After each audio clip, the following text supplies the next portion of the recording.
Hello नमस्कार साथियों, आप सभी का इस चैनल में स्वागत है। इस चैनल का एक ही मकसद है आपके अंदर वो जोश जुनून जज्बा पैदा करना जिससे आप परीक्षा में अच्छा परफॉर्मेंस कर सके। आपके अंदर वो कॉन्फिडेंस पैदा करना जिससे आप बेहतरीन कर सके। इस चैनल का एक ही मकसद है, अगर आप नहीं पढ़ रहे हैं तो आपके अंदर पढ़ने का जुनून पैदा करना। अगर आप 1 घंटा पढ़ रहे हैं तो आप 2 घंटा पढ़ेंगे। अगर आप 2 घंटा पढ़ रहे हैं तो 4 घंटा पढ़ेंगे। इस चैनल का ही मकसद है आपके अंदर वो कॉन्फिडेंस पैदा करना जिससे कि आपका एग्जाम निकल सके, आप कुछ बेहतर कर पाएंगे। तो हर रोज की तरह आज का ग्रुप डिस्कशन वैदिक काल हो चुका था, आज महाजनपद काल होगा और एक मोटिवेशनल कोट से स्टार्ट करेंगे। जिंदगी खेलती भी उसी के साथ है जो खिलाड़ी बेहतरीन होता है। दर्द सबके एक से है मगर हौसले सबके अलग अलग हैं। कोई हताश होकर बिखर जाता है तो कोई संघर्ष करके निखर जाता है। तो चलिए आज महाजनपद काल का ऑब्जेक्टिव सीरीज चालू होगा। उससे पहले आइए इतिहास पर एक नजर डालते हैं। इतिहास को 3 भागों में विभाजित किया गया है: प्राग ऐतिहासिक काल, आदि ऐतिहासिक काल और ऐतिहासिक काल। प्राग ऐतिहासिक काल जो है उसको पाषाण काल भी कहा जाता है, जिसमें कि तांबा धातु का खोज हुआ। आदि ऐतिहासिक काल में सिंधु घाटी सभ्यता आता है, जिसे कांस्य युगीन सभ्यता भी कहा जाता है, जिसमें कांसे का खोज हुआ था। और सिंधु घाटी सभ्यता के बाद आते हैं वैदिक काल में। वैदिक काल को 2 भागों में विभाजित किया गया था: ऋग वैदिक काल और उत्तर वैदिक काल। इसी वैदिक काल में वेद वेदांग का रचना हुआ था। सबसे प्रमुख 4 वेद का रचना हुआ: ऋग्वेद, सामवेद, यजुर्वेद और अथर्ववेद। अगर हम महाजनपद काल की बात करें तो सबसे पहले आप हड़प्पा सभ्यता में आइए। कुछ जन थे, जन मिलके थोड़ा विकसित हुआ तो जनपद बना। जनपद के जो अपने अपने राजा थे वो आपस में संघर्ष करके, लड़ाई करके फिर एक बड़ा कबीले का निर्माण हुआ जिसे महाजनपद काल कहा गया। तो महाजनपद काल का 600 से 325 ईसा पूर्व का काल माना जाता है। तो आइए अब ऑब्जेक्टिव क्वेश्चन शुरू करते हैं, आप लोगों को जवाब देना है। चलिए, हर्यक वंश के किस शासक को कुनिक कहा जाता है? अजातशत्रु। हर्यक वंश के किस शासक को कुनिक कहा जाता है? अजातशत्रु। किस शासक ने गंगा एवं सोन नदियों के संगम पर पाटलिपुत्र नामक नगर की स्थापना की थी? उदयन ने। किस शासक ने गंगा एवं सोन नदियों के संगम पर पाटलिपुत्र नामक नगर की स्थापना की थी? उदयन। शिशुनाग वंश का वह शासक कौन था जिसके समय में वैशाली में द्वितीय बौद्ध संगति का आयोजन किया गया था? कालाशोक। 323 ईसा पूर्व में सिकंदर महान की मृत्यु हुई थी। कहाँ हुई थी मृत्यु? बेबीलोन में। सिकंदर की मृत्यु कहाँ हुई थी? बेबीलोन में। और ईसा पूर्व क्या था? 323 ईसा पूर्व। सिकंदर महान एवं पोरस की सेनाओं ने किस नदी पर युद्ध किया था? झेलम पर। किस नदी पर युद्ध हुआ था? झेलम पर। किस प्रकार का मृदभांड भारत में द्वितीय नगरीकरण के प्रारंभ का प्रतीक माना गया? उत्तरी काले पॉलिशकृत बर्तन। पाली ग्रंथों में गांव के मुखिया को कहा जाता था भोजक या ग्राम भोजक। उज्जैन का प्राचीन नाम था अवंतिका। उज्जैन का प्राचीन नाम था अवंतिका। नंद वंश का संस्थापक कौन था? महापद्मनंद। नंद वंश का संस्थापक था महापद्मनंद। ग्रीक या यूनानी लेखकों द्वारा किसे अग्रमीज कहा गया? घनानंद को। प्राचीन भारत में पहला विदेशी आक्रमण किनके द्वारा किया गया? ईरानियों द्वारा। प्राचीन भारत में दूसरा विदेशी आक्रमण एवं पहला यूरोपीय आक्रमण किनके द्वारा किया गया? यूनानियों द्वारा। ईरान के हखमनी वंश के किस शासक ने भारतीय भूभाग को जीतने के बाद उसे फारस साम्राज्य बनाया? डेरियस प्रथम। हाइडेस्पिस या वितस्ता का युद्ध 326 ईसा पूर्व में किन शासकों के बीच हुआ? सिकंदर एवं पोरस के मध्य। सिकंदर ने भारत पर कब आक्रमण किया? 326 ईसा पूर्व। सिकंदर ने भारत पर कब आक्रमण किया? 326 ईसा पूर्व। और अब शासक का नाम बोलेंगे, वंश का नाम सुनना है। बिंबिसार हर्यक वंश से संबंधित था। कालाशोक शिशुनाग वंश से था। महापद्मनंद नंद वंश से। बिंदुसार गुप्त वंश से। बिंदुसार जो था मौर्य वंश से संबंधित था। चलिए आज जो है महाजन पद और आज का आधुनिक क्षेत्र का नाम बताना है। जैसे मगध आज का आधुनिक क्षेत्र पटना गया के जिले। हाँ, यह गया के जिले। पटना व गया के जिले। वत्स इलाहाबाद। कौशल अवध।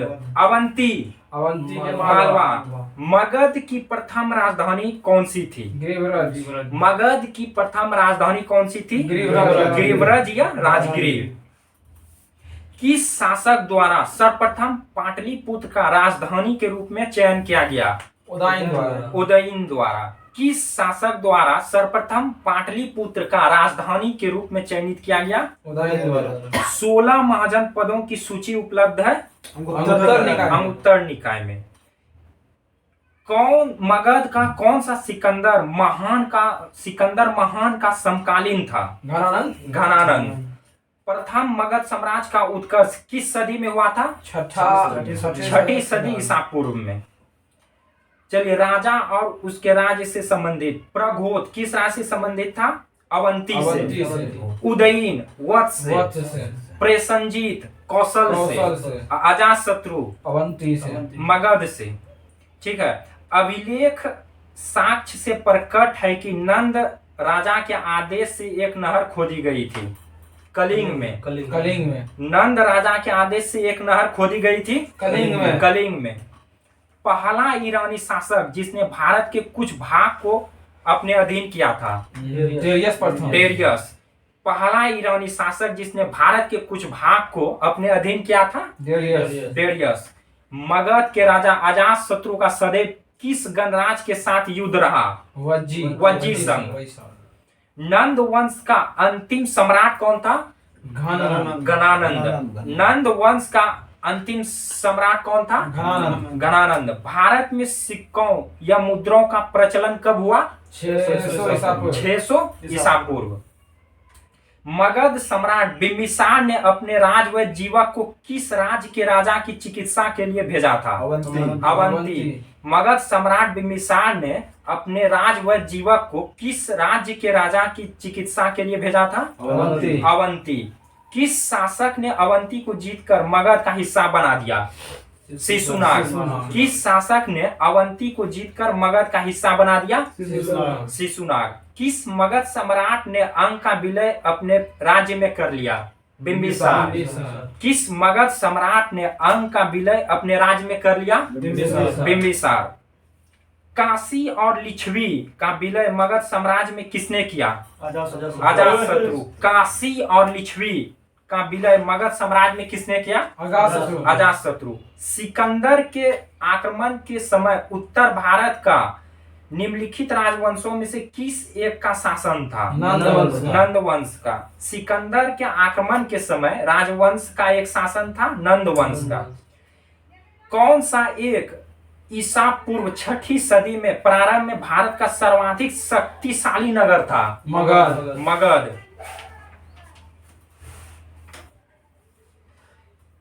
किस राज्य में गणतंत्रात्मक शासन व्यवस्था नहीं था? मगध में। किस राज्य में गणतंत्रात्मक शासन व्यवस्था नहीं था? मगध में। किसे सेना कहा जाता है? यानी नियमित और अस्थायी सेना रखने वाला? बिंबिसार। नियमित और अस्थायी सेना रखने वाला राजा? बिंबिसार। उग्र सैन्य यानी भयानक सेना का स्वामी किसे कहा जाता है? महापद्मनंद। उग्र सैन्य किसे कहा जाता है? महापद्मनंद। कौन सिकंदर के साथ भारत आने वाला इतिहासकार नहीं था? हेरोडोटस जो था वो सिकंदर के साथ भारत नहीं आया था। महाजनपद काल में श्रेणियों के संचालक को कहा जाता है? श्रेष्ठी। महाजनपद काल में श्रेणियों के संचालक को कहा जाता है? श्रेष्ठी। गृहपति का अर्थ है धनी किसान। धनी किसान। गृहपति का अर्थ है धनी किसान। धनी किसान। मगध के किस प्रारंभिक शासक ने राज्यारोहण के लिए अपने पिता की हत्या की एवं इसी कारणवश अपने पुत्र द्वारा मारा गया? अजातशत्रु। अजातशत्रु। विश्व का पहला गणतंत्र वैशाली में किसके द्वारा स्थापित किया गया? लिच्छवी के द्वारा। लिच्छवी के द्वारा। महाजनपद बोलेंगे और राजधानी बताना है। कुरु कुरु के इंद्रप्रस्थ। इंद्रप्रस्थ। कुरु का इंद्रप्रस्थ। इंद्रप्रस्थ। पांचाल पांचाल के अहिचचक। हाँ। कौशल साकेत। कौशल के साकेत। वत्स वत्स के कौसंबी। कौसंबी। और एक है गांधार का तक्षशिला। तक्षशिला। सूरसेन का मथुरा। मथुरा। वत्स का कौसंबी। कौशल का श्रावस्ती। कौन से एक बौद्ध ग्रंथ में 16 महाजनपदों का उल्लेख मिलता है? अंगुत्तर निकाय में। अंगुत्तर निकाय में। ऐसे जैन ग्रंथ में भी 16 महाजनपदों का उल्लेख मिलता है।